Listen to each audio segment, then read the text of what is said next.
Selamat pagi. Pagi.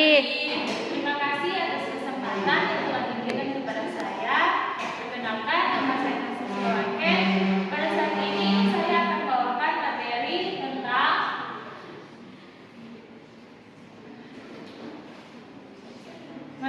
tentang membangun hubungan antar individu dan kelompok. Yang pertama, individu dan hidup bersama sebagai makhluk hidup. Manusia sebagai makhluk sosial mempunyai arti bahwa manusia membutuhkan manusia lainnya. Contohnya misalnya pada saat ada dosen menerangkan atau memberikan tugas dan kita belum mengerti apa tugas yang diberikan atau belum mengerti bagaimana cara membuat tugas tersebut, kita pastinya akan bertanya kepada teman atau orang-orang yang ada di sekitar kita. B. Manusia yang berbudaya, yaitu manusia disebut makhluk yang berbudaya karena manusia memiliki akal dan pikiran, sehingga manusia yang berbudaya dapat berperilaku sesuai dengan nilai-nilai budaya, khususnya nilai etis dan nilai moral yang dalam kebudayaan bermasyarakat. C. Kerangka hidup bersama individu dan kelompok. Yang pertama ada kerangka hidup secara individu, yaitu bagaimana cara kita mengatur hidup kita untuk mencapai suatu tujuan yang kita harapkan. Yang kedua, kerangka hidup bersama kelompok, yaitu di mana atau bagaimana cara kita berinteraksi dengan orang-orang di sekitar kita sehingga dapat membangun hubungan timbal balik. Berikutnya D. Mengelola stres atau manajemen stres, yaitu bagaimana cara yang kita lakukan untuk mengurangi pikiran negatif atau stres yang berdampak pada tubuh kita atau pikiran. Cara mengatasi stres yang pertama ada bicarakan keluhan dengan seseorang yang dapat kita percaya. Misalnya saat kita memiliki beban pikiran atau stres, kita dapat membicarakan atau membagi beban pikiran itu dengan orang lain, contohnya kepada orang tua, kepada teman, atau orang-orang yang dapat kita percayai. Yang kedua itu berpikir positif.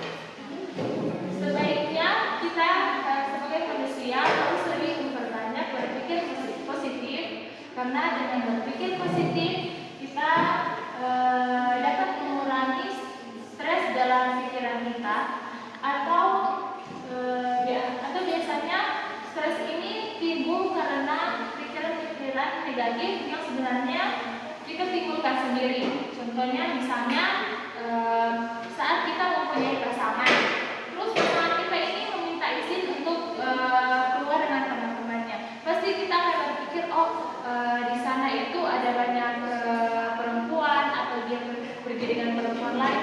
Nah, itu sebenarnya itu pikiran-pikiran negatif yang kita timbulkan sehingga kita dapat menimbulkan stres dalam pikiran kita.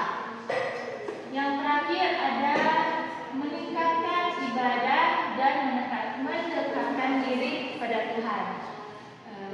Saat kita mempunyai beban pikiran atau stres yang tidak dapat kita bagi kepada orang-orang lain atau orang-orang termasuk orang terpercaya kita dapat membagi beban pikiran tersebut atau stres tersebut kepada Tuhan kita, contohnya melalui doa. Dengan dengan begitu batin, hati dan pikiran kita itu akan merasa lebih tenang karena tidak mungkin kan Tuhan mengucapkan rahasia-rahasia kita kepada orang lain. Berikutnya mengelola konflik. Mengelola konflik atau manajemen konflik yaitu usaha atau cara kita dalam mengurangi konflik atau masalah dan mengurangi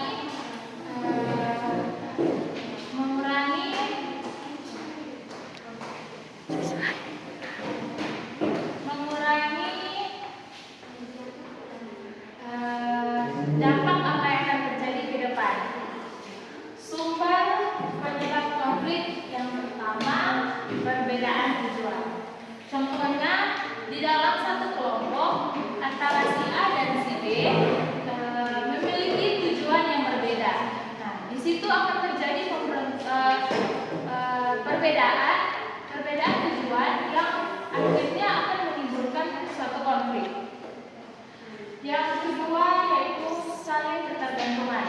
Contoh kecil saja yang sering terjadi dalam kelas kita. Saat kita mencari dana, dalam pencarian dana itu kan ada juru bicara.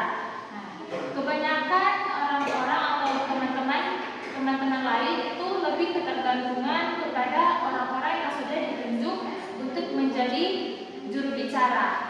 Nah, pada akhirnya terjadilah konflik atau masalah.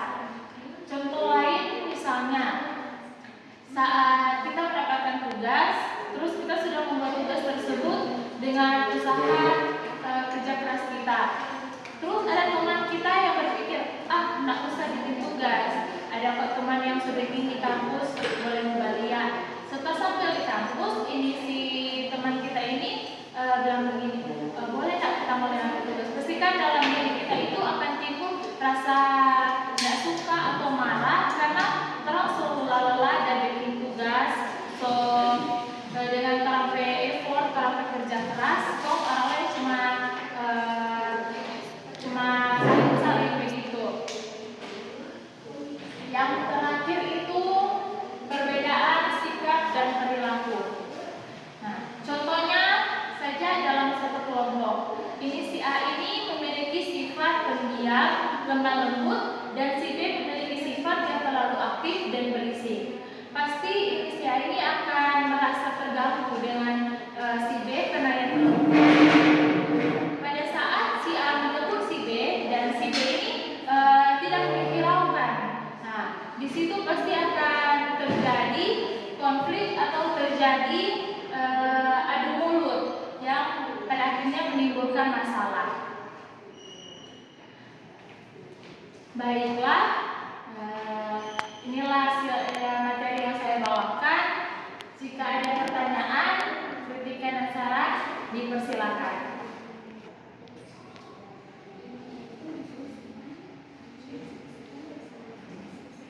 Terima kasih atas kesempatan yang diberikan. Dari jawaban Nusa ini sebenarnya mengenai materi tentang mengelola konflik. Di situ ada 3 poin, tapi di sini pertanyaan saya untuk poin yang kedua, saling ketergantungan.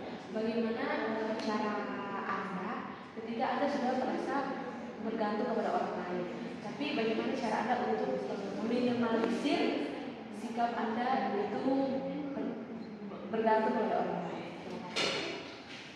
Baiklah, saya akan menjawab pertanyaan dari Steve. Kalau dari saya, bagaimana cara saya untuk meminimalisir sikap ketergantungan? Kalau dari saya itu, yang pertama harus belajar dulu, belajar mandiri secara perlahan-perlahan sehingga kita ini tidak ketergantungan kepada orang lain. Karena ketergantungan itu merupakan sikap yang buruk yang pada akhirnya pada saat kita terjun ke lapangan atau pada saat kita hidup sendiri itu akan menjadi kesulitan bagi diri kita. Apakah sudah merasa jelas? Baiklah, jika misalnya ada pertanyaan dipersilakan.